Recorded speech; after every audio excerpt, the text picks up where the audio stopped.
ତାହାକୁ ହିଁ ପାପ ବୋଲି ଜାଣିବ, ଯାହା ତୁମକୁ ଜୀବନ ଯଶ ଓ ବୃଦ୍ଧିରୁ ବଞ୍ଚିତ କରି ଅଜ୍ଞତା ହୀନତା ଓ ଦୁର୍ବଳତାକୁ ନେଇ ମରଣ ପଥର ଯାତ୍ରୀ କରି ତୋଳେ। ସୁତରାଂ ଆଜିର ଯୋଉ ଲୋକମାନେ ଚଳୁଛନ୍ତି, ଚଳନି ଯୋଉମାନଙ୍କର ଯାହା ଅଛି ତାହା କଣ ୟା ସହିତ ସାମିଲ ହଉନାହିଁ କି? ତାହେଲେ ଏଇ ଆଡେ ଷ୍ଟିକ ଭିତରେ ଯାଉଥିବା କେତେ ଲୋକ ଅଛନ୍ତି ଯୋଉମାନେ ପାପି ନୁହନ୍ତି ବୋଲି ଶ୍ରୀ ଶ୍ରୀ ଠାକୁରଙ୍କର ଭାଷାରେ ଆମେ ଜାଣିପାରିବା। ତେଣୁ ପରମ ଦୟାଲ ଶ୍ରୀ ଶ୍ରୀ ଠାକୁର ଗୋଟିଏ ଅଭିନବ ଉପାୟ ଅବଲମ୍ବନ କରିছে, ଯାହା ପୂର୍ବରୁ କେବେ ଦେଖାଯାଇ ନାହିଁ ବା ଶୁଣା ଯାଇ ନାହିଁ, ଯେ ପାପୀ ମାନଙ୍କୁ ପରିତ୍ରାଣ କରିବା ପାଇଁ ପ୍ରିୟ ପରମ ଦୟାଲ ଶ୍ରୀ ଶ୍ରୀ ଠାକୁର କିଭଳି ଭାବରେ ବିଧି ବ୍ୟବସ୍ଥା କରିଛନ୍ତି। ଶ୍ରୀ ଶ୍ରୀ ଠାକୁର ଦେଖିଲେ ପାଖରେ ଥିବା ଯୁବକ ମାନେ ଉଦ୍ଭ୍ରାନ୍ତ ହୋଇ ସେମାନେ ମଦ୍ୟପ ବେଶାକ୍ତ ଚୋର ଲମ୍ପଟ ତସ୍କର ଏଇଭଳି ଭାବରେ ନିଜ ଘୃଣ୍ୟ କାମରେ ଲିପ୍ତ ଅଛନ୍ତି। ସେ କହିଲେ ଯଦି ମୋ ପାଖରେ ଥିବା ଲୋକମାନେ ଏଇଭଳି ପାପଯୁକ୍ତ ହୋଇ ରୁହନ୍ତି, ଯେ ମୁଁ ଯଦି ସେମାନଙ୍କୁ ମୁକ୍ତି ଲାଭ କରିବାର ବ୍ୟବସ୍ଥା ନ କରିପାରେ, ତାହେଲେ ମୋର ପୃଥିବୀକୁ ଆସିବାର ଆଗମନ ସଫଳତା କେତେ ହବ? ସେଇଦିନ ମନେ ପଡି ଯାଉଛି ଶ୍ରୀ ଶ୍ରୀ ଠାକୁରଙ୍କ ପାଖରେ ବସିଛନ୍ତି ଅନାବେଦ ତାଙ୍କର ପ୍ରିୟ ଭକ୍ତ, ଯେ ଆମମାନେ ସମସ୍ତେ ଜାଣନ୍ତି କେଷ୍ଟପ୍ରଶ୍ନ ଭଟ୍ଟାଚାର୍ଯ୍ୟ ଦା ଅଛନ୍ତି। ଶ୍ରୀ ଶ୍ରୀ ଠାକୁର କହୁଛନ୍ତି, ଠାକୁରଙ୍କୁ ପଚାରୁଛନ୍ତି, ଠାକୁର ଆପଣ ବହୁ ଲୋକଙ୍କୁ ବହୁ ଉପଦେଶ ଦିଅନ୍ତି, ଯୋଉମାନେ ଶୁଣିକି ଯାଇକି କିଛି କିଛି କାମ କରନ୍ତି, ଜୀବନରେ ସେମାନେ ମୁକ୍ତି ପାଆନ୍ତି, ଆନନ୍ଦ ପାଆନ୍ତି, ସୁଖ ପାଆନ୍ତି, ଶାନ୍ତି ପାଆନ୍ତି, ସମୃଦ୍ଧି ପାଆନ୍ତି। କିନ୍ତୁ ଯୋଉମାନେ ଆପଣଙ୍କ କଥା ନ ଶୁଣି ସେମାନେ ଯାଆନ୍ତି, ଦୁଃଖ କଷ୍ଟ ପାଆନ୍ତି, ପୁଣି ଆଉଥରେ ଫେରି ଆସିଲା ପରେ ସେମାନଙ୍କୁ ପୁଣି ଆପଣ ଆଉଥରେ କାହିଁକି ସେମାନଙ୍କୁ ପୁଣି ଆଉଥରେ ସେଇ କଥା କୁହନ୍ତି? ଶ୍ରୀ ଶ୍ରୀ ଠାକୁର କହୁଛନ୍ତି, କେଷ୍ଟଦା ତୁମ ମାନଙ୍କ ପାଖରେ ଯେଉଁ ଦୁର୍ବଳତା ଅଛି ତା ଦେଖିଲେ ମଣିଷକୁ ଘୃଣା କରିବାକୁ ଇଚ୍ଛା ହୁଏ, ମୁହଁ ଚାହିଁବାକୁ ଇଚ୍ଛା ହୁଏ ନାହିଁ। କିନ୍ତୁ ପରମ ପିତାଙ୍କ ପାଖରେ ମୁଁ କଥା ଦେଇ ଆସିଛି ସମସ୍ତଙ୍କୁ ଉଦ୍ଧାର କରିବି। କିନ୍ତୁ ମୁଁ ଯଦି ସେଇମାନଙ୍କୁ ଘୃଣା କରେ ବା ତାଙ୍କୁ ଦୂରେଇ ଦିଏ, ତାହେଲେ ମୁଁ ସେମାନଙ୍କୁ ଉଦ୍ଧାର କରିପାରିବି ତ? ମୁଁ ଦେଇଥିବା କଥା ରକ୍ଷା କରିପାରିବି ତ? ନିଜେ ପରମ ପିତା ହୋଇ ନିଜେ ପରମ ପିତାଙ୍କୁ କଥା ଦେଇ ଆସିଥିବା କଥା କହୁଛନ୍ତି। ତେବେ ଶ୍ରୀ ଶ୍ରୀ ଠାକୁର କହିଲେ, ମୁଁ ଯଦି ସେମାନଙ୍କୁ ଉପଦେଶ ଦିଏ, ସେମାନେ ମୋର ଉପଦେଶକୁ ଶୁଣିବେ ନାହିଁ।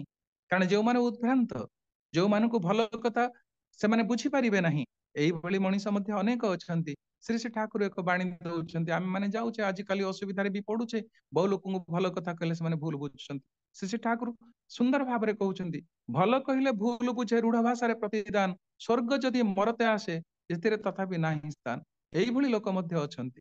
କିନ୍ତୁ ପ୍ରିୟ ପରମ ଦୟାଲ ଶ୍ରୀ ଶ୍ରୀ ଠାକୁର ତାଙ୍କର ପ୍ରେମର ଆକର୍ଷଣ ଦ୍ଵାରା, ତାଙ୍କର ମଧୁମୟ କଥା ଦ୍ଵାରା ଏବଂ ମୋହନ ଦୃଷ୍ଟିଭଙ୍ଗୀ ଦ୍ଵାରା ସେଇମାନଙ୍କର ସେ କହିଲେ, ମୁଁ ପ୍ରଥମେ ସେମାନଙ୍କର ସାଙ୍ଗ ହୋଇ ମିଶିବି। ଏବଂ ଶ୍ରୀ ଶ୍ରୀ ଠାକୁର ସେଇମାନଙ୍କ ସହିତ ସାଙ୍ଗ ହୋଇ ମିଶିଲେ। ସେମାନଙ୍କ ସହିତ ମଧ୍ୟ ଏଇ ଅନୀତି ଦୁର୍ନୀତି କରିବା ପାଇଁ ତାଙ୍କ ସାଙ୍ଗରେ ମିଶିଲେ। ଏବଂ ମିଶିଲା ପରେ ତାଙ୍କ ସାଙ୍ଗରେ ରାତ୍ରି ଯାପନ କଲା ବେଳେ ଶ୍ରୀ ଠାକୁର କହୁଛନ୍ତି, ଯେ ମୁଁ ଗୋଟିଏ କଥା ତୁମ ମାନଙ୍କ ପାଖରେ କହିବାକୁ ଚାହେଁ, ଯେ ତୁମେ ମାନେ କେତେ ଏ କଥାଟା ଗ୍ରହଣ କରିବ ତାହା ବି ବୁଝି ନାହିଁ। ପୋଲାଇଟଲି ଶ୍ରୀ ଶ୍ରୀ ଠାକୁର ହୃଦୟତାର ସହିତ କିଭଳି ଆପଣାର କରାଯାଏ ସେ କହୁଛନ୍ତି, ଯେ ମଣିଷ ଯେତେବେଳେ ନଇଁ ପଡିଥିବ, ଯେତେବେଳେ ବିଦାୟ ଦେବ, ସେତେବେଳେ କାହାର କୋଉ ପ୍ରବୃତ୍ତି ଦ୍ଵାରା ତାକୁ ବଦଳି ହବ, ମୋଡଟାକୁ ଚେଞ୍ଜ କରିହବ, ତାହାର କୌଶଳ ଶ୍ରୀ ଶ୍ରୀ ଠାକୁର ଜାଣନ୍ତି। ସେଇଥିପାଇଁ ସେମାନଙ୍କୁ କହିଲେ, ଆମେ ମାନେ ଆଜି ଯାଉଛେ ପରପତ୍ନୀ କି ଅପହରଣ କରିବା ପାଇଁ, ହରଣ କରିବା ପାଇଁ, କିନ୍ତୁ ଆମେ ମାନେ କେବେ କେ ଜାଣିଛେ ଆମେ ଯେତେବେଳେ ଆମ ଘର ଛାଡିକି ଆସିଛେ, ଆମର ପତ୍ନୀ ଯେ ଘରେ ଅଛି, ଯଦି କୌଣସି ଦୁରାଚାରୀ ପାପଚାରୀ ଲୋକ ଯାଇ ତା ସହିତ କିଛି ମାନେ କୁକର୍ମ କରେ, ସେ କଣ ଅପଯଶା ହବ ନାହିଁ, ଅପନିନ୍ଦିତ ହବ ନାହିଁ, ଲାଞ୍ଛିତ ହେବ ନାହିଁ ଏବଂ ଘୃଣିତ ହେବ ନାହିଁ? ତାହେଲେ ଆମେ ମାନେ ଆମ ମାନଙ୍କର ପରିବାରକୁ ଏଇଭଳି ଭାବରେ ଏକ ଦୁସ୍ଥ ଅବସ୍ଥାରେ ପକେଇ ଦେଇ ଆମେ କିଭଳି ଭାବରେ ଆସୁଛେ ଆନନ୍ଦ ଅନୁଭବ କରିବା ପାଇଁ ପର ସ୍ତ୍ରୀ ସହିତ ନିଜକୁ ସଂଗଲାଭ କରେଇ ଦେଇ। ତେଣୁ ଏଇ ଯେ ଶ୍ରୀ ଶ୍ରୀ ଠାକୁର ହୃଦୟକୁ ଛୁଇଁଲା ଭଳି କଥା କହି ସେମାନଙ୍କୁ ବଦଳେଇ ଦଉଥିଲେ। ଏବଂ ପରବର୍ତ୍ତୀ ଅବସ୍ଥାରେ ଶ୍ରୀ ଶ୍ରୀ ଠାକୁର ସେଇଭଳି ଲୋକମାନଙ୍କୁ ଯେ କୀର୍ତ୍ତନ ଦଳ କରି ତାଙ୍କ ଭିତରେ କୀର୍ତ୍ତନରେ ମତୁଆଲା କରିବା ପାଇଁ କମ୍ପିଟିସନ ନିଜେ କରେଇକିରି ସେଇ ଉଦ୍ଭ୍ରାନ୍ତ ଯୁବକ ମାନଙ୍କୁ ପରିବର୍ତ୍ତନ କରିବାକୁ ଚେଷ୍ଟା କରିଛନ୍ତି। ଯୋଉମାନେ ପାପ କାମରେ ଲିପ୍ତ ରହି ପାପୀ ବୋଲି ପରିଗଣିତ ହଉଥିଲେ, ସେଇମାନେ ଯେ ପୁଣ୍ୟ ହରିବୋଲ ହରିବୋଲ କହି ନାମ ସଂକୀର୍ତ୍ତନ କରି ନାମର ପ୍ରଚାର କରି ପ୍ରସାର କରି ସେଇମାନେ ଉଦ୍ଧାର ହେଇଛନ୍ତି। ଯେଭଳି ଭାବରେ ଜଗାଇ ମାଧାଇ ଉଦ୍ଧାର ହେଇଛନ୍ତି, ଯେଭଳି ଭାବରେ ତାଙ୍କର ଜୀବଦଶା ଭିତରେ ଯେବେ ଯେବେ ଆସିଛନ୍ତି, ବହୁଳ ଯେ ତାଙ୍କର ଏଇ ଉଦାହରଣ ଆମ ମାନଙ୍କ ପାରେ ସଦାସର୍ବଦା ବୋଧଗମ୍ୟ ହେଇ ରହିବ। ସେଦିନ ମନେ ପଡି ଯାଉଛି, ମଣିଷ ପରିବର୍ତ୍ତନ ହେବ କେବେ, ଉଦ୍ଧାର ହେବ କିଭଳି ଭାବରେ? ସେଥିପାଇଁ ଶ୍ରୀ ଶ୍ରୀ ଠାକୁରଙ୍କ ଜୀବଦଶାରେ ଗୋଟିଏ ଉଦାହରଣ ସେଠି ଉପସ୍ଥାପିତ କରିବାକୁ ଚାହେଁ। ଶ୍ରୀ ଶ୍ରୀ ଠାକୁର ପଦାନଦୀ କୂଳରେ ବସିଛନ୍ତି। ଅତଟ ଝଡ଼ ଭିତର ଦେଇ ଗୋଟିଏ ଡଙ୍ଗା ପ୍ରଖର ଭାବରେ ନଦୀର ସୁଅରେ ଭାସି ଯାଉଛି। ନଦୀ ଭିତରେ ବସିଥିବା ଡଙ୍ଗା ଉପରେ ବସିଥିବା ଲୋକମାନେ ରକ୍ଷା କର ବୋଲି ଚିତ୍କାର କରୁଛନ୍ତି। କିନ୍ତୁ ଦେଖୁଛନ୍ତି ସେମାନଙ୍କୁ ଉଦ୍ଧାର କରିବାର ବିକଳ୍ପ ବ୍ୟବସ୍ଥାକୁ ଶ୍ରୀ ଶ୍ରୀ ଠାକୁର ଚିନ୍ତା କରୁଛନ୍ତି। ସମସ୍ତେ ତାରି ଭିତରେ ଗୋଟିଏ ବଳୁଆ ଭାଇ ଜଣେ ଥିଲେ। ସେ କହିଲେ ଠିକ ଅଛି, ମତେ ଏ ଦଉଡିଟା ସାଙ୍ଗରେ ଦିଅ। ସେ ଯାହା ହଉ ଦଉଡି ଯାଇକି ତାକୁ ମଙ୍ଗରେ ବାନ୍ଧିଦେଲେ। ବାନ୍ଧି ଦେଲା ପରେ ସେ ଅପର ପାତଟି ଡଙ୍ଗାର ଅଗଟାକୁ ବାନ୍ଧିଦେଲେ, ମଙ୍ଗକୁ ବାନ୍ଧିଦେଲେ। ପ୍ରକାରାନ୍ତରେ ସେ ଭାସି ଭାସି ଆସି କୂଳରେ ଲାଗିଥିବା ଗଛଟାକୁ ପାଖରେ ଥିବା ଗଛଟାକୁ ବାନ୍ଧି ଦେଇକି ଦେଲେ, ଯାହା ଫଳରେ ତାକୁ ଭାସି ଯାଉଥିବା ଡଙ୍ଗାଟା ରକ୍ଷା ହେଇପାରିଲା। ଏବଂ ଆସ୍ତେ ଆସ୍ତେ ଡଙ୍ଗାକୁ କୂଳକୁ ଭିଡି ଭିଡି ଦୌଡିକି ଆଣି ଦିଆଗଲା। ସେଇ ସମୟରେ ଶ୍ରୀ ଠାକୁର ପଚାରୁଛନ୍ତି, ଆରେ ଡଙ୍ଗାଟା ତ ଭାସି ଯାଉଥିଲା, ଡଙ୍ଗାଟାକୁ କିଏ ରକ୍ଷା କଲା? କିଛି ଜଣ ଉତ୍ତର ଦେଲେ, ଆଜ୍ଞା ଦଉଡିଟା ରକ୍ଷା କଲା। ଠାକୁର କହିଲେ, କଣ ଆଗରୁ ସେ ଦଉଡିଟା କଣ ଏଇ ଗଛ ପାଖରେ ନଥିଲା କି? ପଦାରେ ନଥିଲା କି? ବାହାରେ ନଥିଲା କି? ନା ହଁ ଠାକୁର ଥିଲା। ନା ତାହେଲେ ରକ୍ଷା କରିପାରୁନଥିଲା କାହିଁକି? ଆଉ କିଛି ଜଣ ଉତ୍ତର ଦେଲେ ଯେ ଠାକୁର ସେ ଗଛଟା ଡଙ୍ଗାକୁ ରକ୍ଷା କରିଦେଲା। ଠାକୁର କହିଲେ, କଣ ପୂର୍ବରୁ ଏଇ ଟିକେ ସମୟ ପୂର୍ବରୁ ଗଛଟା କଣ ସେଇ ନଦୀ କୂଳରେ ନଥିଲା, କଣ କୁଆଡେ ଚାଲିକି ପଳେଇଥିଲା? ତାପରେ ଜଣେ ଉତ୍ତର ଦେଲା, କହିଲେ ଠାକୁର ଯେତେବେଳେ ନଦୀଟା ଭାସି ଯାଉଥିବା ଡଙ୍ଗାଟା ଦଉଡି ଦ୍ଵାରା ଯେତେବେଳେ ସେ ଗଛ ସହିତ ବାନ୍ଧି ହେଲା, ସେତେବେଳେ ସେ ସୁଅ ମୋରୁ ରକ୍ଷା ପାଇଗଲା। ଠିକ ସେଇଭଳି ଏଇ ପତନମୁଖୀ ପାପ କାମରେ କାମ କରି କର୍ମ କରି ପତନମୁଖୀ ଜୀବନରେ ଜଳ ଯନ୍ତ୍ରଣା ଅନୁଭବ କରୁଥିବା ଲୋକମାନେ ଯଦି ଏଇଭଳି ଭାବରେ ନିଜର ଉପାସନା ମାଧ୍ୟମରେ, ଦୀକ୍ଷା ମାଧ୍ୟମରେ, ଗୁରୁ ଗ୍ରହଣ ମାଧ୍ୟମରେ ତାଙ୍କୁ ଅନୁସରଣ କରିବା ମାଧ୍ୟମରେ ତାଙ୍କ ଅନୁଶାସନ ଆଦକୁ ମାନି ଚାଲି ଆଶୀର୍ବାଦ ପୁଷ୍ଟ ହୁଅନ୍ତି, ତାହେଲେ ସେମାନେ ପରିତ୍ରାଣ ପାଇବା ସ୍ୱାଭାବିକ ହେଇ ଉଠିବ। ପ୍ରିୟ ପରମ ପରମ ଦୟାଲ ଶ୍ରୀ ଶ୍ରୀ ଠାକୁର ତାଙ୍କ ଦିବ୍ୟ ଜୀବନ ଭିତର ଦେଇଛି କେତେ ଲୋକ ପାଇଁ କଣ କରିଛନ୍ତି ତାର ଇୟତା ନାହିଁ। ସେଥିରେ ମନେ ପଡି ଯାଉଛି ଶ୍ରୀ ଶ୍ରୀ ଠାକୁରଙ୍କ ପାଖରେ ଜଣେ ଭକ୍ତ ଥିଲେ ସତ୍ୟାନନ୍ଦ। ସିଏ ଶ୍ରୀ ଶ୍ରୀ ଠାକୁରଙ୍କୁ ଭଲ ପାଆନ୍ତି, କିନ୍ତୁ ତାଙ୍କର ଦୁର୍ବଳତା ଥାଏ, ସେ ବେଶ୍ୟା ବାଡି ଗମନ କରନ୍ତି। ତାଙ୍କର ପତ୍ନୀ ଯେତେବେଳେ ଶ୍ରୀ ଠାକୁରଙ୍କ ପାଖରେ ଅଭିଯୋଗ କରିଛନ୍ତି ଯେ ଠାକୁର ମୋର ନାରୀ ଜୀବନର ସାର୍ଥକତା କୋଉଠି? ମୁଁ ଦେଖୁଛି ମୋର ପତ୍ନୀ ବେଶ୍ୟାଳୟ ଗମନ କରୁଛନ୍ତି, ଶତ ପ୍ରଚେଷ୍ଟା ମଧ୍ୟ ସେ ବଦଳି ପାରୁନାହାନ୍ତି। ଶ୍ରୀ ଶ୍ରୀ ଠାକୁର ତାଙ୍କୁ ଅପେକ୍ଷା କରିବାକୁ କହିଛନ୍ତି। ତା ପରଦିନ ସକାଳୁ ଯାଇଛନ୍ତି, ବେଶ୍ୟାବାଡିରୁ ଫେରୁଛନ୍ତି ସତ୍ୟାନନ୍ଦ ଦତ୍ତ। ସେତେବେଳେ ଶ୍ରୀ ଠାକୁରଙ୍କୁ ଦେଖି ସେ ବାବା ବୋଲି ସମ୍ବୋଧନ କରନ୍ତି। ସତ୍ୟାନନ୍ଦ ଦତ୍ତ ଯେତେବେଳେ ଶ୍ରୀ ଠାକୁର ସମ୍ବୋଧନ କରୁଛନ୍ତି, ବାବା ବୋଲି ସମ୍ବୋଧନ କରୁଛନ୍ତି, ସେତେବେଳେ ସତ୍ୟାନନ୍ଦ ଦତ୍ତ ଶ୍ରୀ ଠାକୁର କହୁଛନ୍ତି, ତୁ କୁଆଡେ ଆସିଥିଲୁ? କାରଣ ସେ ଜାଣନ୍ତି ଯେ ଅନ୍ତର୍ଯାମୀ ଠାକୁର ସବୁ କଥା ମୋର ଅନ୍ତରରୁ ସମସ୍ତ କଥା ଜାଣିପାରନ୍ତି। ତେଣୁ ସେଥିପାଇଁ ଶ୍ରୀ ଠାକୁର କହୁଛନ୍ତି, ତୁ ବାହାରେ, ମୁଁ ତାର କାରଣଟା ତ କହିବି। ତୁ ଯୋଉ ଜୋତା ପିନ୍ଧିଛୁ ସେ ଜୋତାରେ ମତେ ଶପଥ କରେ, ମୁଁ ଯାହା କହିବି ତୁ ତା ମାନିବୁ। ତାପରେ ସିଏ ଶପଥ କରିଛନ୍ତି ଯେ ଦେଖ ମୁଁ ବ୍ରାହ୍ମଣର ପିଲା, ଆଉ ମତେ ବାବା ବୋଲି ମାନୁ, ଗୁରୁ ବୋଲି ମାନୁ, ମୋ ପାଖରେ ତ 3 ବାର ପ୍ରତିଜ୍ଞା କରିବାକୁ ପଡିବ। ସେ ପ୍ରତିଜ୍ଞା କରିଛନ୍ତି, କହିଲେ ଦେଖ ତୁମେ ଯାହା ପ୍ରତିଜ୍ଞା କରି ତୁମର ଚପଲ ବାହାର କରି ମତେ ଅନ୍ତତଃ ତୁମେ ଏଭଳି ଭାବରେ 3 ପାହାର ପିଟିବ, ଯାହା ଫଳରେ ମୋ ପିଠିରେ ଯେମିତି 3ଟା ପାହାର ଚିହ୍ନ ଥାଏ।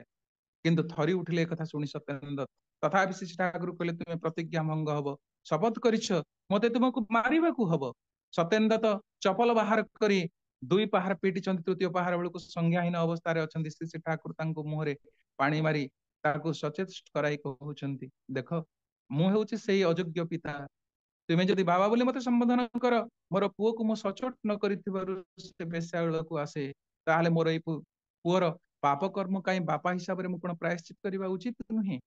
ତାହେଲେ ପାପୀକୁ ଉଦ୍ଧାର କରିବା ପାଇଁ, ତାର ପାପ କାମରୁ ନିବୃତ୍ତ କରିବା ପାଇଁ ନିଜେ ଯେ ଚପଲ ପାହାର ଶୋଇ ପାରନ୍ତି ଏବଂ ପାପୀ ମାନଙ୍କ ପାଖରେ ସଙ୍ଗରେ ଯାଇ ବନ୍ଧୁ ଭାବରେ, ସାଙ୍ଗ ଭାବରେ, ସଖା ଭାବରେ ହୃଦୟତାର ସହିତ ଲୋକକୁ ଫେରେଇ ଦିଅନ୍ତି। ଏ ଯେ ପ୍ରିୟ ପରମ ପରମ ଦୟାଲ ଶ୍ରୀ ଶ୍ରୀ ଠାକୁର, ଯାହାଙ୍କର 81 ବର୍ଷ ଜୀବନ କାଳ କେବଳ ତିଳ ତିଳ କରି ମଣିଷ ମାନଙ୍କୁ ଉଦ୍ଦେଶ୍ୟରେ ଆମ ମାନଙ୍କ ପରି ଏଇ ପାପ ତାପରେ ପରିପୂର୍ଣ୍ଣ ଲୋକମାନଙ୍କୁ ଉଦ୍ଧାର କରିବା ପାଇଁ ଯିଏ ଯାହାର ଜୀବନକୁ ତିଳ ତିଳ ଜାଳିଛନ୍ତି, ସେଇ ତ୍ରାଣକର୍ତ୍ତା ବିଶ୍ୱକର୍ତ୍ତା ସେ ହଉଛନ୍ତି ପୁରୁଷୋତ୍ତମ। ଯୁଗେ ଯୁଗେ ଯେତେବେଳେ ଆସିଛନ୍ତି, ତାଙ୍କର ପଟାନ୍ତର ନାହିଁ। ସେଦିନ ମନେ ପଡିଯାଉଛି ଏଇ ଯେ ପାପୀ ମଣିଷଟି ଯେତେବେଳେ ତାଙ୍କ ପ୍ରତି ଭଲ ପାଇବା ହୁଏ, ଅନୁରାଗ ସହିତ ତାଙ୍କୁ ଅନୁସରଣ କରେ, ନିଷ୍ଠା ସହକାରେ ତାଙ୍କର ସେଇ ପ୍ରଜ୍ୱଳିତ ସତ୍ମନ୍ତ୍ରକୁ ନିଜ ଭିତରେ ପ୍ରଜ୍ୱଳନ କରି ପାପକୁ ସେ ଦୂରୀଭୂତ କରିବାର ସମ୍ଭାବନା ତା ଭିତରେ ଥାଏ। ଯେଭଳି ଭାବରେ କୁହାଯାଏ, ମଣିଷ ଏକ ହରି ନାମ ଯେତେ ପାପ ହରେ, ଜୀବର ସାଧ୍ୟ ନାହିଁ ସେତେ ପାପ କରେ। ହଜାର ହଜାର ବର୍ଷର ଭିତରେ ଗୋଟିଏ ଘର ଭିତରେ ଅନ୍ଧାର ଥାଏ, ଗୋଟିଏ ମୁହୂର୍ତ୍ତରେ ଗୋଟିଏ କ୍ୟାଣ୍ଡେଲ ଜଳିଗଲେ ହଜାର ହଜାର ବର୍ଷର ସେଇ ଅନ୍ଧାର ଯେଭଳି ଦୂରୀଭୂତ ହେଇଯାଏ, ସେଇଭଳି ତୁଳା ଭଳିଆ ଗୋଟିଏ ଯଦି ପାପ ପର୍ବତ ହୁଏ, ଅଗ୍ନିକଣା ଭଳି ଏଇ ନାମ ଟିକିଏ ସଂଯୋଗ କରିଦେଲେ ସବୁ ଯାକ ଧ୍ୱଂସ ହୁଏ ଗୋଟିଏ ମୁହୂର୍ତ୍ତରେ। ଠିକ ସେଇଭଳି ଏଇ ପାପରୁ ରକ୍ଷା କରିବା ପାଇଁ ପାପୀ ସର୍ବଦା ସେଇ ପବିତ୍ର ସତ୍ ମନ୍ତ୍ରକୁ ଜପ କରେ, ତାହେଲେ ସେଇ ତ୍ରାଣକର୍ତ୍ତା ଯିଏ ଆସନ୍ତି ଯୁଗେ ଯୁଗେ ତାକୁ ଅନୁସରଣ କରିବାକୁ ହୁଏ। ବିନା ଅନୁସରଣରେ, ବିନା ଯୋଗଯୁକ୍ତ ଅବସ୍ଥାରେ ମଣିଷ ରକ୍ଷା ପାଇପାରେ ନା। ଯେଭଳି ଭାବରେ ପୂର୍ବରୁ ମୁଁ ଉଦାହରଣ ଦେଇ ବୁଝେଇବାକୁ ଚେଷ୍ଟା କରୁଥିଲି, ପ୍ରୟାସ କରୁଥିଲି, ଏଇ ଯେ ସୁଅ ମୁହଁରେ ଭାସି ଯାଉଥିବା ଡଙ୍ଗାଟା ନିଜର ଆସନ୍ନ ବିପଦରୁ ରକ୍ଷା ପାଇଗଲା, ସୁରକ୍ଷା ପାଇଗଲା, ଯେଭଳି ଭାବରେ ଦୌଡ଼ି ସହ ଗଛ ଦ୍ୱାରା ଯଦି ଯୋଗଯୁକ୍ତ ହେଲା, ଠିକ ସେଇଭଳି ତ୍ରାଣକର୍ତ୍ତାଙ୍କ ସାଙ୍ଗରେ ମଣିଷ ଯେତେବେଳେ ମିଶିଯାଏ, ତାର ଏଇ ପାପମୟ ଜୀବନ ଧୌତ ହୋଇ ଶୁଦ୍ଧପୂତ ଜୀବନରେ ପରିଣତ ହୁଏ, ଯାହା ଥିଲା ମ୍ୟାକ୍ଡାଲିନାଙ୍କ ଜୀବନ। ସେ କି ଯେ ଜୀବନରେ ଜଣେ ନଷ୍ଟ ଚରିତ୍ରା ନାରୀ ଥିଲେ ଆପଣ ମାନେ ସମସ୍ତେ ଜାଣନ୍ତି। ଦେହ ବ୍ୟବସାୟ କରି ନିଜକୁ ଯେ ଆନନ୍ଦ ଅନୁଭବ କରି ଦାନ କରି ନିଜକୁ ଯେ ପରିତୃପ୍ତ ଲାଭ କରିବା ପାଇଁ ଯୋଉ ପ୍ରୟାସ ନେଇ ନିଜ ପାଦରେ ହାତ ଦେଇଥିଲେ, ସେ ଯେତେବେଳେ ପରମ ପୁରୁଷ ଯୀଶୁ ଖ୍ରୀଷ୍ଟଙ୍କୁ ତାଙ୍କ ସାମ୍ନା ଘରରେ ଦେଖିଲେ, ଆଉ ସେ ତାଙ୍କର ସେଇ ଦେଖାରେ ତାଙ୍କ ସହିତ ଆକୃଷ୍ଟ ହେଲେ, ଏବଂ ଦେଖାଯାଏ ପରବର୍ତ୍ତୀ ଅବସ୍ଥାରେ ସେ ତାଙ୍କୁ ଭଲ ପାଇ ବସୁଥିଲେ। କିନ୍ତୁ ଦେଖାଗଲା ଏଭଳି ଏକ ମୁହୂର୍ତ୍ତ ଯେତେବେଳେ ସେଇ ନାରୀ ଜଣକ ଅଛନ୍ତି, ସମସ୍ତଙ୍କୁ ପଥର ଢେଲା ସମସ୍ତେ ପିଟାପିଟି କରୁଛନ୍ତି, ମାରୁଛନ୍ତି, ଫିଙ୍ଗୁଛନ୍ତି, ସେତିକି ବେଳେ ଜେସସ୍ ଖ୍ରାଇଷ୍ଟ ସେଠି ପହଞ୍ଚିଲେ। କହିଲେ ତୁମେ କାହିଁକି ତାକୁ ମାରିଛ? ନା ଏ ଲୋକଟା ଏତେ ପାପ କାମ କରିଛି, ୟା ପାଇଁ ପ୍ରାୟଶ୍ଚିତ କେବଳ ୟାର ମୃତ୍ୟୁଦଣ୍ଡ, ଆଉ ଆକୁ କିଛି ରକ୍ଷା କରିବା ପାଇଁ ନାହିଁ, ସମସ୍ତେ ତାଡି ପଥର ମାରୁଛ। ସେତିକି ବେଳେ ଜେସସ୍ ଖ୍ରାଇଷ୍ଟ ତାଙ୍କର ସେଇ ଉତ୍ତରଟାକୁ ଘୋଡେଇ ଦେଲେ ଏବଂ କହିଲେ ଠିକ ଅଛି, ତୁମେ ମାନେ ତାକୁ ମାରିବ, କିନ୍ତୁ ଗୋଟେ କଣ୍ଡିସନରେ ସମସ୍ତେ ମାରିବ, ସେଇ କଣ୍ଡିସନ ଟା ମୋ ପାଖରେ କର। ତୁମେ ମାରିବ, କିଛି ଅପରାଧ ନାହିଁ, ଆପତ୍ତି ନାହିଁ, ଯଦି ଭୁଲ କରିଛି ସେ ମାଡ ଖାଇବ ଏବଂ ମରିବ ତୁମ ଦ୍ଵାରା, କିନ୍ତୁ ମତେ କୁହ ଯୋଉ ଲୋକ ଜୀବନରେ ଆଦୌ ପାପ କରିନାହିଁ, ସିଏ କେବଳ ତାକୁ ମାରିବ, ଢେଲା ମାରିବ ବା ପଥର ମାରିବ। ତା ଭିତରେ ଯିଏ ଜୀବନରେ ଥରେ ପାପ କରିଛି, ସିଏ କିନ୍ତୁ ଜୀବନରେ ସେ ତାଙ୍କୁ ଟେକା ପଥର ଫିଙ୍ଗି ପାରିବନି। ସମସ୍ତେ ମୁହଁ ଲୁଚେଇକିରି ଚାଲିଗଲେ ତଳକୁ ତଳ। ଜୀବନରେ ସମସ୍ତଙ୍କର ଭୁଲ ଅଛି, ଦୁର୍ବଳତା ଅଛି, ତାହେଲେ ସେଥିପାଇଁ କଣ ତାକୁ ତିରସ୍କାର ଆଉ ମୃତ୍ୟୁଦଣ୍ଡ ତା ପାଇଁ କରାଯାଇ ପାରିବ? ଏଇ ଯେ ସ୍ନେହର ପଳସରେ ସେଦିନ ବଦଳି ଯାଇଥିଲେ ମ୍ୟାକ୍ଡାଲିନା, ଏବଂ ମ୍ୟାକ୍ଡାଲିନାଙ୍କର ଏତେଳି ଭାବରେ ନିଜର ଜୀବନଟା ଶୁଦ୍ଧପୂତ ଜୀବନ ହେଇ ଉଠିଲା। ତାଙ୍କ ପୂର୍ବରୁ ତାଙ୍କ ନାଁରେ ପୂର୍ବରୁ ଲେଖାଗଲା ମେରୀ ମ୍ୟାକ୍ଡାଲିନା, ଯିଏ ଜେସସ୍ ଖ୍ରାଇଷ୍ଟଙ୍କର ମାଙ୍କର ନାଁଟା ତାଙ୍କ ଆଗରୁ ଯୋଡି ଦିଆଗଲା। କାଲି ସେ ସର୍ବଶ୍ରେଷ୍ଠ ଭକ୍ତ ଶିଷ୍ୟା ହେଇ ଉଠିଲେ ଜେସସ୍ ଖ୍ରାଇଷ୍ଟଙ୍କର। ଶେଷରେ ଶୁଣାଯାଏ ଯୋଉ 12-8 ଜଣ ଭକ୍ତ ଶେଷ ପର୍ଯ୍ୟନ୍ତ କ୍ରୁଶବିଦ୍ଧ ସମୟରେ ଥିଲେ, କିନ୍ତୁ ମେରୀ ମ୍ୟାକ୍ଡାଲିନା ଏକମାତ୍ର, ସିଏ କିନ୍ତୁ ପରମ ପୁରୁଷଙ୍କର କ୍ରୁଶବିଦ୍ଧକୁ ବିରୋଧ କରୁଥିଲେ। ତାହେଲେ ପ୍ରିୟ ପରମ ପରମ ଦୟାଲ ଶ୍ରୀ ଶ୍ରୀ ଠାକୁର ସେଇ କଥା ହିଁ ଆମ ମାନଙ୍କର ଜୀବଦଶା ଭିତରେ ତାଙ୍କ ସତ୍ସଙ୍ଗରେ ବହୁ ଚୋର ବେଶ୍ୟାସକ୍ତ ଲମ୍ପଟ ଆଜି ପ୍ରିୟ ପରମଙ୍କୁ ପାଇ ଜୀବନରେ ଖୁସି ଏବଂ ଆନନ୍ଦ ଅନୁଭବ କରିଛନ୍ତି। ଜୀବନ ତାଙ୍କର ବଦଳି ଯାଇଛି। ଯେଭଳି ଭାବରେ ଶ୍ରୀ ଶ୍ରୀ ଠାକୁର ଯେଭଳି ସମାଜ ଯାହାକୁ ଅବହେଳା କରିଛି, ସେଇମାନଙ୍କୁ ଶ୍ରୀ ଶ୍ରୀ ଠାକୁର ମାନଦଣ୍ଡ କରି ମଣିଷର କିଳକେନ୍ଦ୍ର କରି ଠିଆ କରିଛନ୍ତି, ଗୋଟିଏ ଗୋଟିଏ ଉତ୍ତମ ମଣିଷରେ, ସଂସ୍କାରିତ ମଣିଷରେ। ଛୋଟ ଉଦାହରଣ ଦେଲେ ବୁଝାଯାଏ, ଯେଭଳି ଭାବରେ ଖଟା ଆମ୍ବକୁ କେହି ଆଦର କରନ୍ତି ନାହିଁ, ତାକୁ ପଚାରନ୍ତି ନାହିଁ, କିନ୍ତୁ ସେଇ ଖଟା ଆମ୍ବକୁ ଜଣେ ଅଚାର ବାଲା ତା ହାବୁଡେ ପଡିଯାଏ, ତାହେଲେ ସେ ତାକୁ ଫାଳ କରି ଲୁଣ ଦେଇ ତାକୁ ଶୁଖେଇ ଦିଏ, ମସଲା ମସଲି ଯୋଡି ତାକୁ ଗୋଟିଏ ତାର ରୂପ ପରିବର୍ତ୍ତନ କରିଦେଇ ଆଚାର କରି ପ୍ୟାକ୍ କରିଦିଏ, ଏବଂ ସ୍ୱାଦିଷ୍ଟ ଆଚାର ହିସାବରେ ବହୁ ମୂଲ୍ୟରେ ସେ ବଜାରରେ ବିକ୍ରି ହେଇଯାଏ। ତାହେଲେ ସେଇ ତରିକାଟା ଥାଏ ସେଇ ବ୍ୟବସାୟୀ ହାତରେ, ଆଚାର ବାଲି ହାତରେ, ବା ଆଚାର ତିଆରି କରୁଥିବା ବ୍ୟକ୍ତି ବା ସ୍ତ୍ରୀ ଲୋକ ପାଖରେ, ଯିଏ ତାକୁ ବନେଇ ଦିଏ, ତାର ଫର୍ମ କରିଦିଏ। ସେଇଭଳି ପ୍ରିୟ ପରମ ପରମ ଦୟାଲ ଶ୍ରୀ ଶ୍ରୀ ଠାକୁର ଏଇ ଅବହେଳିତ ମଣିଷ ମାନଙ୍କୁ ଆଣି ପାପ କାମରେ ଲିପ୍ତ କରୁଥିବା ଲୋକମାନଙ୍କୁ ନିବୃତ୍ତ କରେଇଛନ୍ତି। ତ ସାଧାରଣ ଉଦାହରଣ ବହୁତ ଅଛି। ଆମେ ଦେଖନ୍ତି କିଶୋରୀ ମୋହନ ଦାସ, ଯିଏ ଯାହାଙ୍କୁ ଦେଖିଲେ ଲୋକ ତାଟି କବାଟ ପକେଇ ଦଉଥିଲେ, ଆଉ ତାଙ୍କୁ ଯେତେ ଭାରତୀୟ ପିଙ୍ଗଳ କୋର୍ଟର ଯେ କୌଣସି ଧାରା ନାହିଁ ତାଙ୍କୁ ଲାଗିବ ନାହିଁ, ଏଇଭଳି ଲୋକ ମଧ୍ୟ ଆସି ପ୍ରିୟ ପରମଙ୍କର ପରମ ଭକ୍ତ ହେଇ ଉଠିଛନ୍ତି। ଜୀବନରେ କେବଳ ପ୍ରିୟ ପରମକୁ ଧରି ତାଙ୍କ ସଙ୍ଗ ଲାଭ କରି ତାଙ୍କର କଥା ମାନି ଆଉ ଜୀବନରେ ଭିତର ଦେଇ ଯେ ମଣିଷ ସୁଖ ଶାନ୍ତି ଆନନ୍ଦ ପାଇ ଉଠିଛି, ସେଇଥିପାଇଁ ସମୟ ଅତିକ୍ରାନ୍ତ କରି ଯାଉଛି। ମଣିଷ ପାଖରେ ଦୁର୍ବଳତା ମଧ୍ୟ ହଉଛି ଗୋଟେ ପାପ। ଶ୍ରୀ ଶ୍ରୀ ଠାକୁର ସେଇଥିପାଇଁ ପବିତ୍ର ସତ୍ୟ ଅନୁସାରେ ଲେଖିଲେ, ସର୍ବପ୍ରଥମେ ଆମମାନଙ୍କୁ ଦୁର୍ବଳତା ବିରୁଦ୍ଧରେ ଯୁଦ୍ଧ କରିବାକୁ ହବ, ସାହସୀ ହେବାକୁ ହବ, ବୀର ହେବାକୁ ହେବ। ପାପର ଜ୍ୱଳନ୍ତ ପ୍ରତିମୂର୍ତ୍ତି ଏଇ ଦୁର୍ବଳତା। ତାହେଲେ ଆମ ପାଖରେ ଯୋଉ ନପାରିବା ପଣଟା ହିଁ ହଉଛି ଦୁର୍ବଳତା। आज यही दुर्बलता मनीष पाखरे अछि बोली से कपटता आचरण करुछि। परम दयाल श्री श्री ठाकुर कहले जहा पाखरे कपटता अछि तार धर्म राज्य रे पशिबार अधिकार जमा नाही। तेणु मनमुह जदि एक न हुए ताले मनीष एक हेई जाए सेतिकी बेले पाप जाई ता भितरे आउ बसा बांधि पारे ना। ताले जार मनमुह एक हेई जाए जी पवित्रता अवलंबन करे कूट कपट ठारू दूरेई जाए सेतेबेले तार जीवनटा स्वच्छ एवं पवित्र ही उठे। पाप ता भितर न बास कले से तो पुण्यत्म ही उठे। ईश्वर ता भितर बसवास करती। सुतरां श्री श्री ठाकुर एक सुंदर बाणी रे आम मान पाखे उपस्थापित करने को चाहती जे आमे एई प्रवृत्ति द्वारा पाप काम करू एई प्रवृत्ति ठारू निवृत्त होई जेतेबेले आमे ईश्वराभिमुखी आमर प्रवृत्ति गुड़ी को करई दऊ सेतेबेले ही आमे मरण पथ त्याग कर देई अमृतर पथ यात्री ही उठू पापरु परित्राण पाई पापी पुण्यात्म परिणत हो उठे। श्री श्री ठाकुर एक बाणी रे कहउछंती साबड़ जदि हेबाकु तुमे चाहो प्रवृत्ति गुड़ी को स्वेच्छाचारिणी करी तोल एवं विक्षिप्त बहुमुखितारे पुणी श्री श्री ठाकुर कहउछंती पुणी परम मंगल जदि चाह प्रवृत्ति गुड़ी को सन्यस्त करी ईश्वर ठारे तांकरी अनुपूरण रे सेवारे तुमे विश्वत्राता ही उठिबो अन्यथा नरकाभियात्री हब। कौन चाह तुमे जीवन रे पाप युक्त हेबाकु चाह ना पाप ठारू मुक्ति लागि पुण्यात्म हेबाकु चाह विचार निज हाथ रे। वर्तमान आसंतु समय अतिक्रांत करी जाउची। प्रिय परम परम दयाल से निजे होउछंती जे परसमणि जे तांक संगरे जे लाभ करे जे कौन सी धातु से जे परसमणि संस्पर्श आसिले से सुनारे रूपांतरित हुए।